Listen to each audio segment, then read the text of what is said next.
tingkat penghormatan dalam gereja Katolik. Leon, ada 3 tingkat penghormatan dalam gereja Katolik. Yang pertama namanya, tulis. Yang pertama namanya latria. Latria. Nah, latria ini artinya penyembahan, yaitu penghormatan tertinggi hanya boleh dilakukan oleh kita, ditujukan kepada Allah saja, yaitu diberikan kepada Allah Bapa, Allah Putra, dan Allah Roh Kudus, yang biasa disebut dalam gereja Katolik yaitu Allah Tritunggal. Yang kedua, tingkat penghormatan kedua, tulis, itu adalah dulia. Nah, dulia ini artinya penghormatan kepada para kudus atau para santo santa. Nah, ini kita lakukan karena sebagai rasa hormat dan terima kasih kita kepada mereka, karena mereka telah meneladani Kristus dan menjadi sahabat Allah. Mereka ini sudah hidup bergabung bersama Allah di surga. Itu adalah penghormatan khusus kepada Bunda Maria. Oleh sebab itu dalam gereja Katolik setahun ada 2 kali kan kita berdoa bersama Bunda Maria, yaitu bulan apa saja? Bulan 5 dan bulan 10. Bulan 5 disebut bulan apa? Maria. Bulan 10? Jadi hiperdulia ini penghormatan tertinggi di antara semua penghormatan kepada manusia. Nah, santo-santo juga manusia, Bunda Maria juga manusia, tetapi dia punya takhta khusus. Karena apa? Karena dia juga ikut terlibat dalam sejarah penghormatan kita. Apa yang kita lakukan? Seperti yang kita lakukan tadi. Doa. Jadi doa rosario itu punya kekuatan. Cerita ya, kakak ada cerita sedikit. Nah, di kampung ada orang yang memang sengaja mungkin takut untuk Salam Maria. Dia pasti duduk paling belakang supaya tidak dapat giliran. Karena Salam Maria kan satu-satu orang ber-50. Bentuk seperti sekarang yang kita daraskan, ada 5 peristiwa setiap kali didoakan. Nah, awalnya itu umat Kristen sudah memiliki kebiasaan untuk berdoa berulang kali sejak abad pertama gereja. Nah, pada awal itu hanya khusus mereka biarawan-biarawati atau para imam, para romo, para suster yang mendoakan. Itu mereka doa Mazmur 150 kali setiap hari. Mereka yang mendaraskan Mazmur. Nah, karena kita umat awam seperti kita, pada waktu itu mereka kesulitan untuk mengerti dan membaca kitab suci, jadi diganti dengan doa Bapa Kami. Setelah itu diganti lagi dengan doa Salam Maria, itu pada abad ke-11 dan ke-12. Doa Bapa Kami kan panjang kan? Nah, kalau Salam Maria kan hanya beberapa kata. Nah, jadi pada waktu itu doa Bapa Kami digantilah dengan doa Salam Maria. Nah, doa Salam Maria itu juga sama dilakukan, didoakan setiap hari. Itu sebanyak 150 kali. Coba kalian bayangkan, dalam satu hari ada 150 kali kalian doa Salam Maria. Dan pada waktu itu doa Salam Maria itu belum lengkap ya. Belum lengkap kayak sekarang, Salam Maria penuh rahmat sampai dengan mati amin. Nah, dulu hanya sepenggal saja, hanya Salam Maria penuh rahmat Tuhan sertamu, terpujilah engkau di antara wanita dan terpujilah buah tubuhmu Yesus. Hanya sampai di situ saja. Dan itu didoakan oleh umat Kristen atau Katolik sebanyak 150 kali dalam setiap hari. Nah, setelah itu doa rosario ini mulai berkembang. Nah, itu oleh Santo Dominikus. Ada yang tahu Santo Dominikus? Atau ada di antara kalian nama baptisnya Dominikus? Tidak ada. Nah, Dominikus ini adalah seorang santo. Dia juga seorang imam atau romo. Nah, pada saat itu, semasa dia hidup, dia ini sering bertapa atau berdoa di depan patung Bunda Maria, doa Salam Maria. Nah, pada waktu itu kan doa Salam Maria masih sepotong. Nah, ketika dia berdoa, dia ini melihat penampakan Bunda Maria. Bunda Maria menunjukkan dirinya kepada Santo Dominikus. Nah, dan pada saat itulah doa rosario diperkenalkan ke seluruh umat Katolik secara sempurna. Doa itu yang didapatkan oleh Santo Dominikus ketika dia berdoa. Nah, dan yang paling kagumnya itu adalah Santo Dominikus setiap kali dia berdoa di patung Bunda Maria atau doa Salam Maria, pasti ada muncul bunga mawar. Bukan dia yang simpan, tapi muncul sendiri di depan patung. Jadi Setiap kali dia doa atau 150 kali dia doa Salam Maria, 150 juga bunga mawar yang ada di depan patung. Sungguh luar biasa. Anda kan hari Minggu kan kita pergi ke gereja. Nah, sebelum pulang ke rumah, saya harus berdoa dulu di depan patung Bunda Maria untuk memohon pertolongan. Nah, dan puji Tuhan ketika ujian itu, walaupun saya tidak belajar, ada saja jawaban-jawaban yang ada di otak ini nyangkut dan kemudian ya mengalir saja karena saya pernah merasakannya, tidak sengaja melihat itu, dan ya karena kita bukan orang yang punya dengan indera keenam atau bisa melihat, pastinya kita takut kan. Nah, dari pada saat itu langsung berdoa Salam Maria dan puji Tuhan bisa diatasilah rasa ketakutan ini.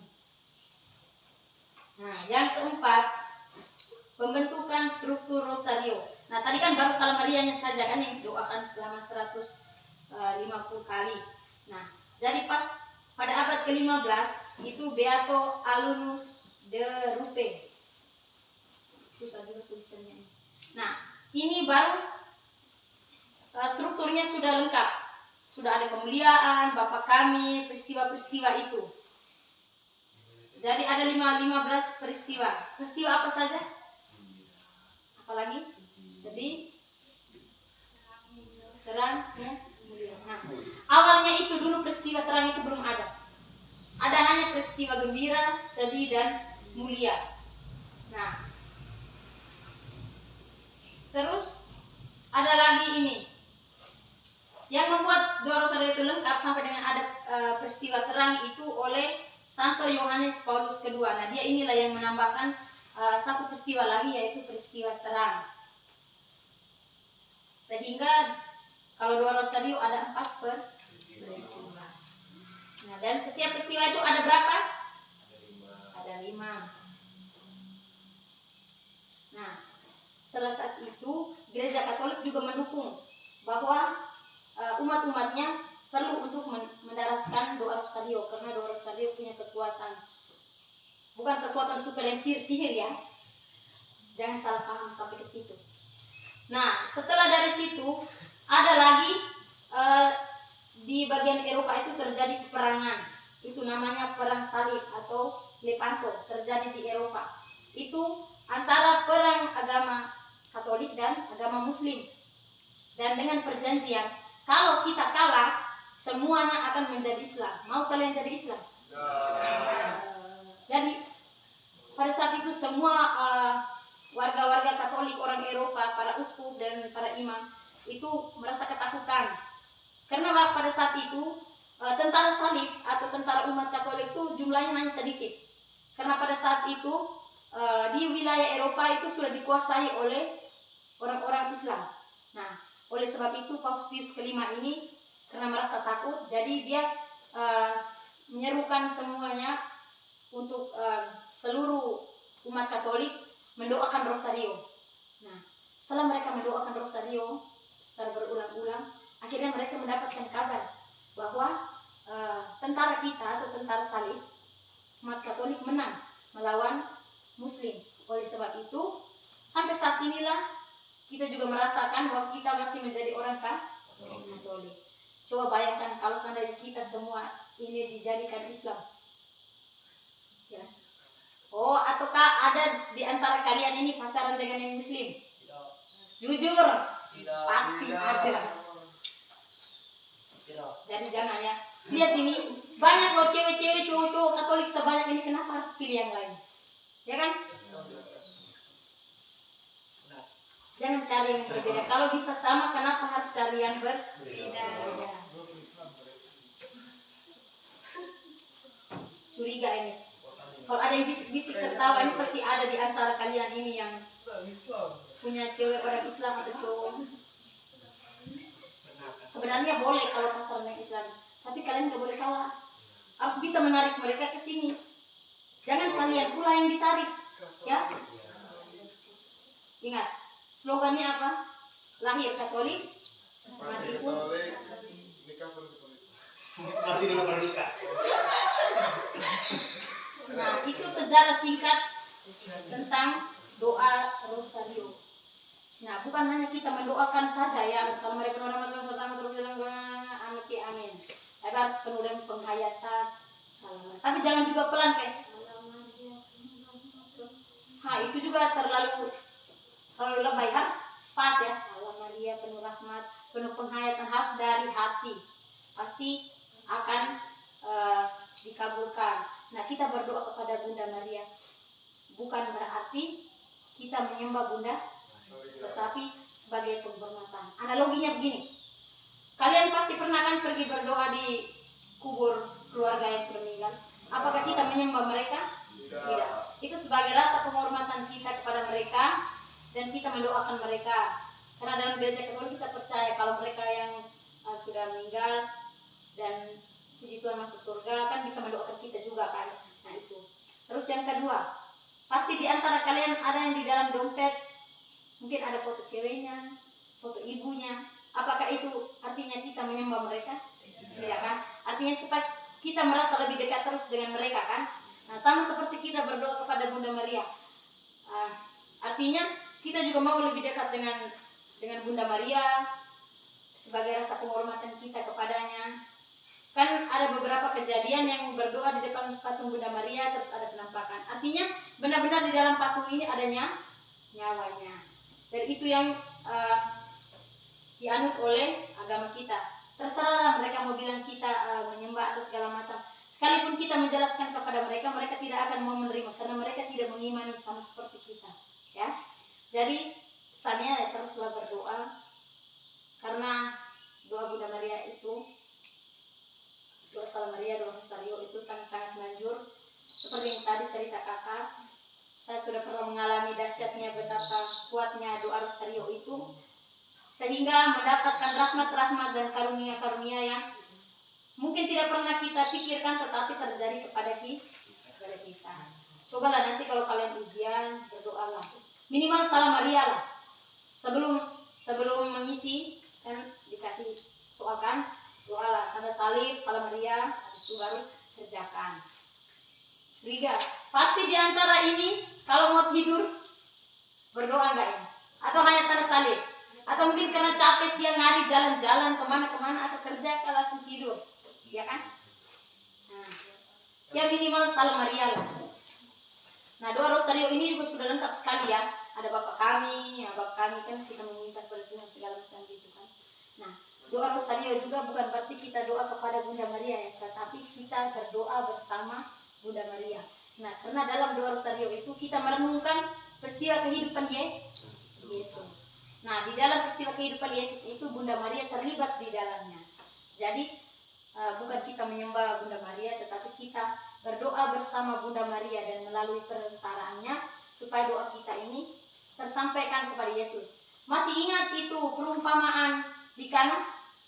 Itu Yesus buat apa? Mengubah mengubah air menjadi anggur. Nah, itu kan pada saat itu Yesus berkata, "Ibu, waktuku belum tiba." Kan mamanya yang minta. Coba kalian, kalau mamanya minta pasti ikut kan? Tolong belikan ini, belikan garam, belikan ini, mau masak, pasti ikut kan? Nah, sama juga seperti Yesus. Yesus ketika diminta oleh Bunda Maria, kan Bunda Maria bilang, mereka kehabisan anggur. Dan Yesus menjawab, waktuku belum tiba. Tetapi setelah itu tetap saja dilakukan, sama seperti kita kan? Kalau bapak mama suruh, nggak mau, tapi tetap saja ikut kan? Nah, jadi itu yang diambil oleh gereja Katolik, bahwa dengan melalui perantaraan Bunda Maria pasti dikabulkan oleh Yesus. Karena Bunda Maria adalah ibunya, jadi tidak mungkin seorang anak tidak mendengarkan ibunya kan? Jadi oleh sebab itu kita berdoa bersama Bunda Maria dan melalui perantaraannya agar doa-doa kita tersampaikan kepada Yesus. Nah, mungkin hanya begitu saja materi kita. Sekarang untuk mengingat kembali, coba sebutkan berapa tingkat penghormatan dalam gereja Katolik? Apa saja?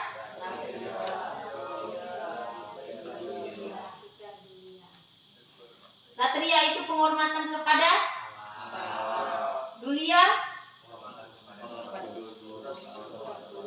hiperdulia, Penghormatan kepada Bunda Maria dilakukan kapan saja dalam setahun? 2 kali setahun. Pada bulan apa? Mei dan Oktober. Bulan Mei dinamakan bulan?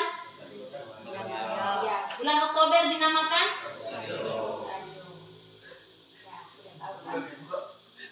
Pada awalnya doa Rosario itu langsung sempurna atau sepenggal? Sepenggal.